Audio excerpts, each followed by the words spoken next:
Hey everyone, welcome back to the channel. Today we are doing an honest 2025 review of the Strava app, one of the most popular fitness tracking platforms for runners, cyclists, and athletes. I'll break down its pros, cons, and whether it's still worth using in 2025. Let's dive in. What is Strava? If you are new to it, Strava is a social fitness app that tracks your workouts using GPS, monitors performance metrics like pace, elevation, and distance, and lets you connect with a global community of athletes. It's available on both iOS and Android, and also syncs with most fitness devices. Pros. Let's start with what makes Strava great in 2025. Number one, accurate GPS tracking. The app's GPS accuracy and route mapping are still top notch, perfect for tracking runs, rides, or hikes. Number two, motivating community. Strava's social feed, where you can share activities, give kudos, and join groups, makes staying active way more fun. Number three, challenges and badges. The monthly challenges and achievement badges keep you motivated and consistent with your workouts. Number four, integration. It syncs seamlessly with the smartwatches, heart rate monitors, Peloton, Zwift, and more. Number five, Strava heat maps.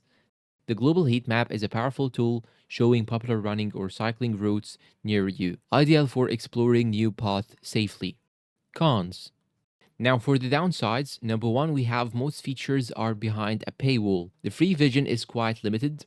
You need Strava Premium, around $11.99 per month, to unlock key features like segment leaderboards, detailed analytics, and route suggestions. Number two, battery drain.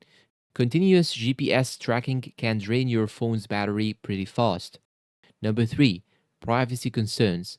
Some users still worry about location sharing, especially when posting public routes. Number four, slight learning curve. For new users, the interface can feel a bit overwhelming with so many stats and tabs. New features in 2025.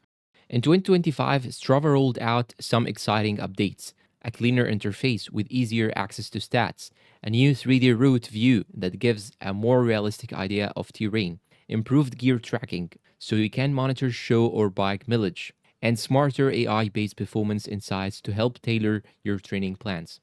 Verdict. Overall, Strava in 2025 is still the gold standard for tracking workouts, especially if you love community motivation and detailed performance stats. If you are a casual user, the free version is enough, but if you are serious about training or competing, premium is totally worth the price. So, what's your take? Are you sticking with Strava or trying another app this year?